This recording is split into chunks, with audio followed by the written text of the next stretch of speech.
but I just didn't know how to get there because my whole body was just burning up, and I tried taking it into the bones, which is one way of grounding it, is through the bone structure, which is to do with that, again, to do with the hara. We're working with the hara today. Hara grounds this fire energy.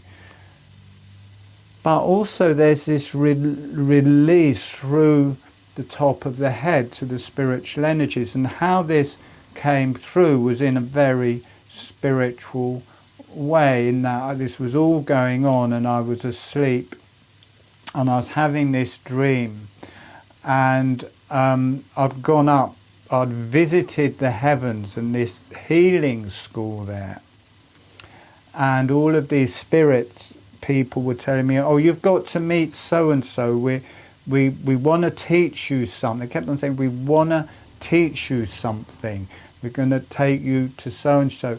And because I was surrounded at that time, it was 20 years ago, by all of these people telling me how brilliant Reiki was, and I was quite down on Reiki because it was like a weekend workshop, and suddenly I'm a master of Reiki, and I mean, oh, come on. So I wasn't very in favour of it. I thought, oh God, they're going to teach me Reiki.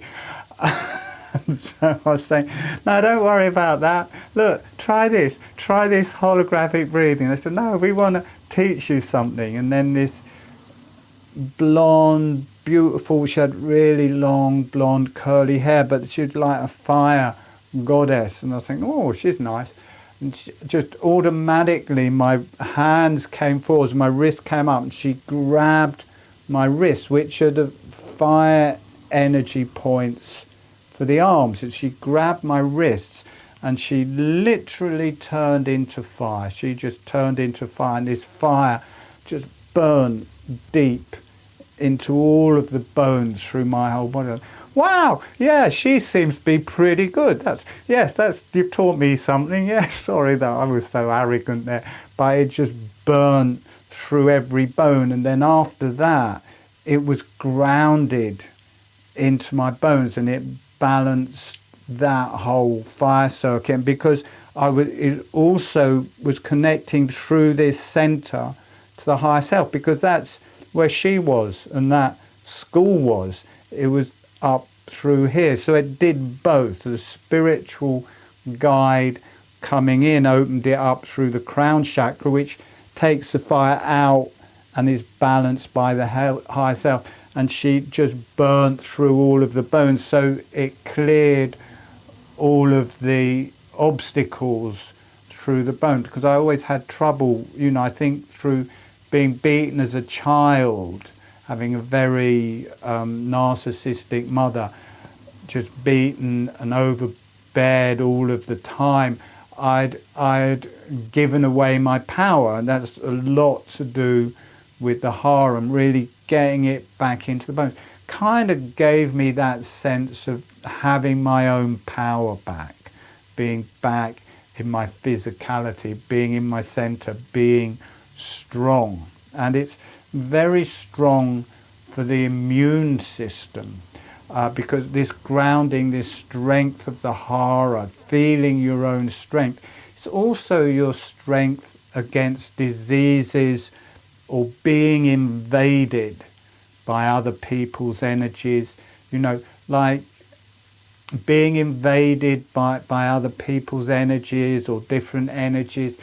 For me, it's very similar to illnesses. Whenever you get an illness, you are being invaded. It's like viruses, they don't breathe, I don't think they eat.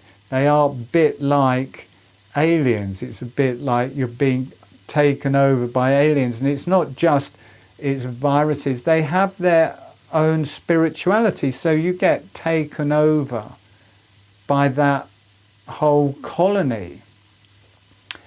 And the hara gives you this strength of being, and this, if you're strong in yourself, then things don't come in and out like that so much. Or if they do, they give, because they're also good. They've got a communication. Illnesses and viruses aren't just taking you over and killing you. They are giving you a message. They are updating your DNA. But that doesn't mean you have to be ill for 2 or 3 months because you don't have the strength to fight it off. You know, it can come in, it can give its message to DNA, and then you've got a strong enough hara to clear it all out again. So it's deeply potent for the immune system. It's deeply potent for keeping your own space. Deeply potent for, I don't know why that word won't come in a minute, possession, or maybe that's a bit strong, invasion of energies around. I think I'm saying, I can't even say it, but whatever that is, whatever, possession, because I've been listening to the Harry Potter books. So he gets possessed by whoever that bad man is. So maybe that's why that word is coming to mind. But it gives you that internal strength. So with the hara, even though it's not an organ, very important. Well, it's not an organ, it's an energy center, but I talk about it as an organ because it is almost physical. It feels like it has a physicality to it.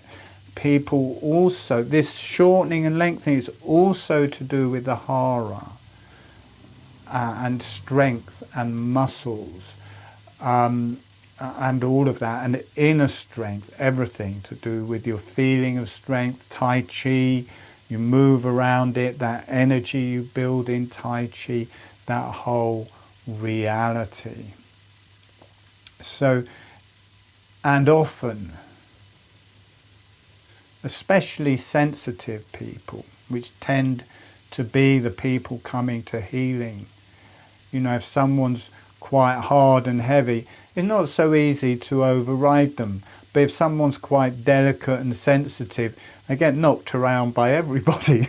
So, you know, quite a lot of people in these realms have been overridden in one way or another through their childhood, or with groups of people, or at work, or at relationships. And that is a victim side of it. Oh, I've been overridden, poor me.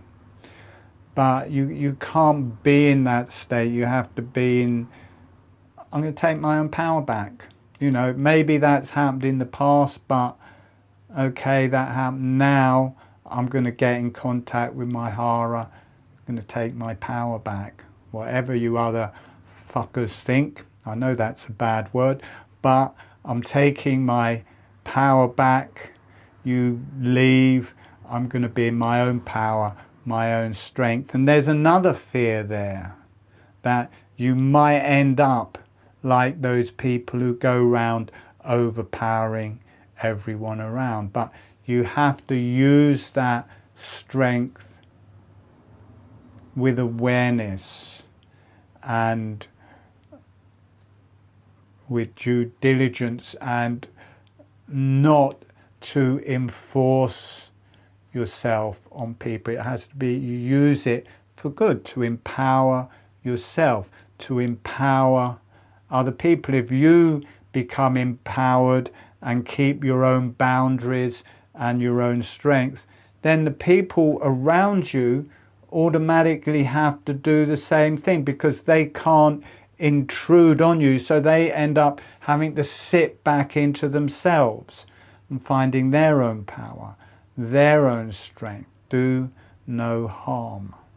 So, you know, there's a lot, I guess, out of all of the organs and energies, this is a very important one. The hara is a very important one. And also in our psych circles, a lot of people are going for the heart, oh, the spirits, this and that.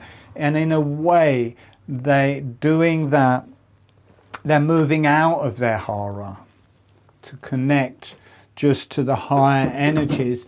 You know, that's very ethereal. The hara is not ethereal. It has got a connection to the ethereal, like this beautiful blonde lady who came to me in this way. It wasn't a dream, it was whatever it was. you know, she was a spirit, but she was showing me something potent and strong in my whole body. And you don't have to go and have therapy for years and years and years, talking about it over and over and over. You can do, and it helps, but and you may have to do that, you may have to vocalize things, but in the end, you just have to regain your own hara. And that is what we're going to be doing tonight. We're going to be regaining our own hara. And it may be difficult because you may have been knocked out of your hara so many times that it's hard to feel the quality of it, or it's hard to get back into it, or there's a lot of obstacles. But just to keep allowing it and allowing the intrinsic qualities. I know when I first felt it, it was just really, really, really painful, uncomfortable feeling. And it took a long time for me just to keep allowing that.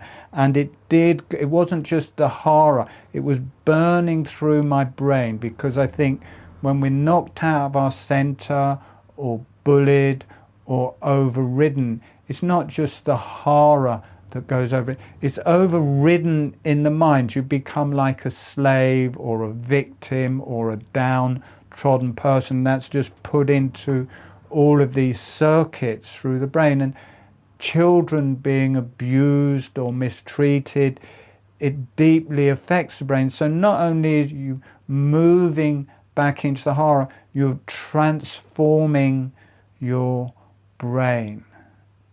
The brain gets transformed, and that is one of the beauties of this point here, because it's working through the brain and it's not stopping in the brain, connecting to the higher self.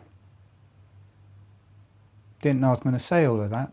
So that's what we're working with. I wonder if there's anything else.